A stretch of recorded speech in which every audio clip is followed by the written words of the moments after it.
I'm very happy that I'm now speaking to Becky Gittins, who has just been elected on July the 4th as MP for Clwyd East. Welcome, you're a newcomer to Parliament, Becky. Thank you very much. And what are you looking forward to doing in the next few years?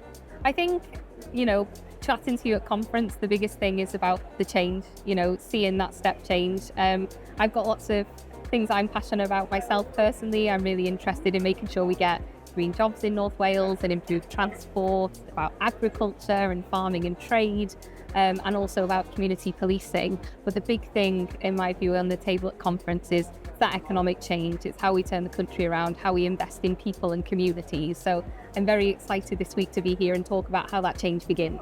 Well, I was talking to Ian Murray, the Scottish Secretary, and he was saying how important cash is to the British economy. And I think you would agree with that. Cash is an important factor, isn't it? I certainly would. I represent a large constituency with 6 towns. We run from Prestatyn all the way down to Llangollen, and we have lots of rural areas and rural villages as well. And when I speak to constituents and I engage with constituents, I engage with them in where they are, with their local community groups at their homes, but also in things like business forums. Yeah. I know the importance of cash and fundamentally the option to have that choice. Yeah. One of the big themes that comes out when we talk about cash with my constituents is older people sometimes feeling isolated. So with things going, it's really great that we have the option to do things by card and that becoming more and more easier. I think that's fab too. But ultimately, I want to make sure that my constituents aren't isolated in being able to use their cash. Absolutely. So what's the largest community in terms of population in your constituency? So the biggest is Prestatyn. Your constituency is very rural, but it has quite a number of communities. So I have large towns. So I have Prestatyn, I have Holywell, Mold, Ruthin and Llangollen. Yeah. And then I have a 6th town, which is very important, has a royal charter, and that's Clwyd East. Ah, right. It's a lovely town where I will be meeting yourselves next week. So it is important for our towns where we have lots of businesses and things that we have the opportunity to use cash, as well as our public parks and different things like that. Yeah, absolutely. But also, we have lots of really fantastic local shops in our rural villages too, and several of those are community-owned shops.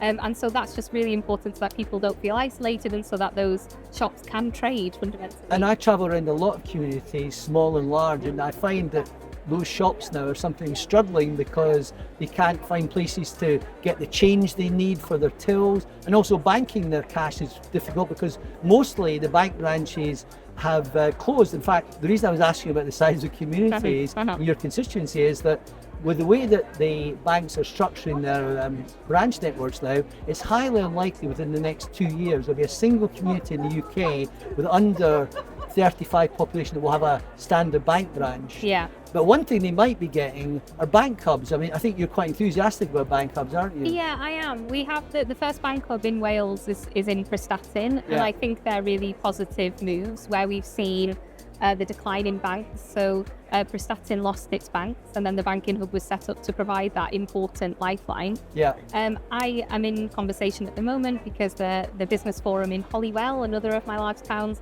has asked me to pursue whether they would also be a suitable option to have a banking hub to bring something to the town and give some options.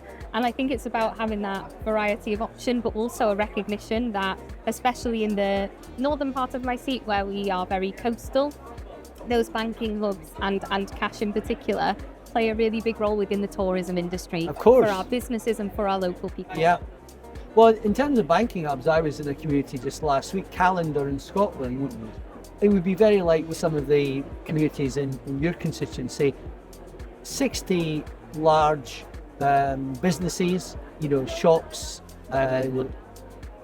cafes, pubs, hairdressers, nail bars and so on, but the last bank branch is closing. But they've been told they don't qualify for a bank hub. Now, the big problem is that we seem to be getting told that 350 bank hubs is enough, but Link announced that they hope to see at least 1,000 bank hubs. It sounds to me like we need more than 1,000 because otherwise communities and constituencies like yours may not get one.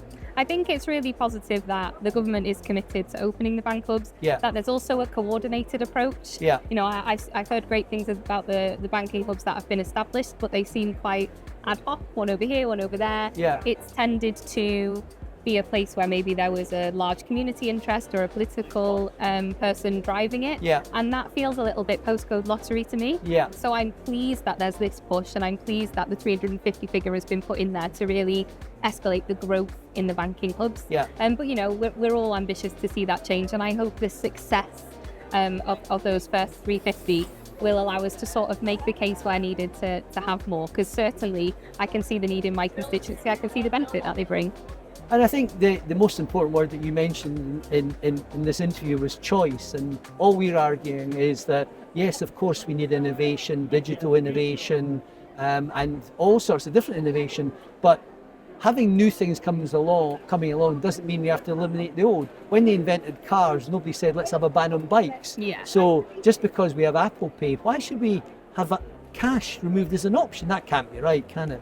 No, and I think that's why it's important. And it's also about looking at the communities that then isolates. It is fantastic that, you know, contactless and different forms of payment methods are becoming more prevalent. I know for my generation, I became an MP in my 20s, you know, lots of us now as standard might use a card. I always have cash because I go to lots of community events and fates where cash is required, which is part of the course of being an MP and something I really love.